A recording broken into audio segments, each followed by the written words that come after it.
আমাদের একজন প্রিয় নেত্রী, আপসহীন নেত্রী, তিনবারের সাবেক প্রধানমন্ত্রী বেগম খালেদা জিয়া, তিনি গতকালকে দুনিয়ার এই সংক্ষিপ্ত সফরকে শেষ করেছেন। কথা বলুন ঠিক কিনা?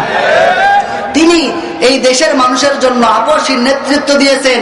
আধিপত্যবাদের বিরুদ্ধে সবচাইতে বড় ভূমিকা পালন করেছেন মাকবুর বেগম খালেদা জিয়া। কথা বলুন ঠিক কিনা? তার আজকে জানাজা হয়েছে, তার আজকে কবরস্থ করা হয়েছে।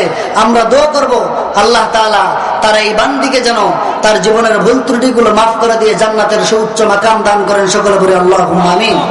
এবং এই তার রেখে যাওয়া দলটাকে ভারতীয় আধিপত্যবাদ থেকে আল্লাহ তাআলা মুক্ত করে স্বদেশীর জন্য আল্লাহ তাআলা কবুল করেন। সকলে বলি আল্লাহুম্মা আমিন।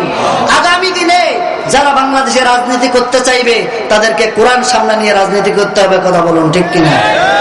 আমরা কোরআন দেখতে চাই, আমরা আর অন্য কিছু বুঝি না। কোরআন কি শুধু টুপিওয়ালাদের না সকল মানুষের?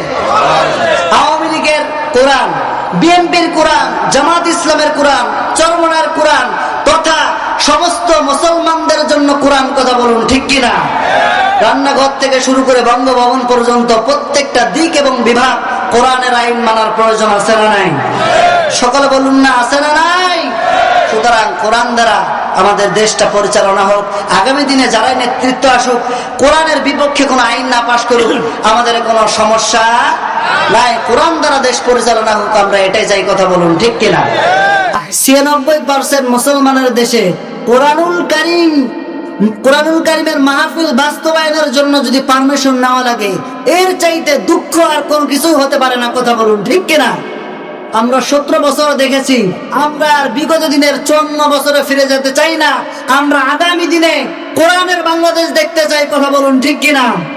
আগামীর সংসদ হোক কোরআনের সংসদ। কথা বলুন ঠিক কিনা?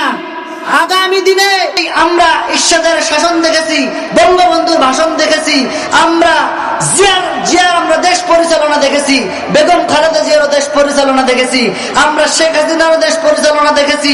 এই 54 বছর বাংলাদেশের মানুষের কোন পরিবর্তন হয় নাই। যারা এমপি মন্ত্রী হয়েছেন তাদের ভাগ্য পরিবর্তন হয়েছে। কথা বলুন ঠিক কিনা?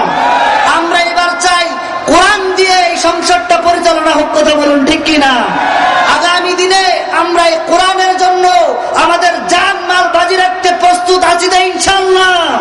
কারা কারা রাজি আছি দুহাত তুলে আল্লাহকে দেখাই। লিল্লাহি তাকবীর।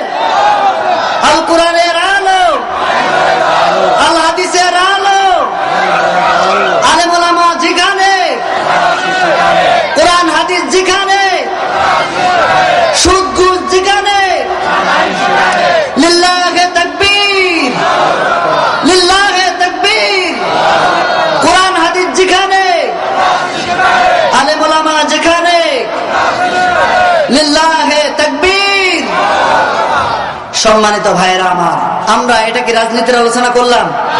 মুসলমান হলে কোরআনের পক্ষে, কোরআন দিয়ে সংসদ পরিচালনা হোক, এটা চাওয়ার প্রয়োজন আছে না নাই? এটা যেমন বিএনপির ভাইদের বলা প্রয়োজন, আওয়ামী লীগের ভাইদের বলা প্রয়োজন। কথা বলুন ঠিক কিনা? আমরা দেখেছি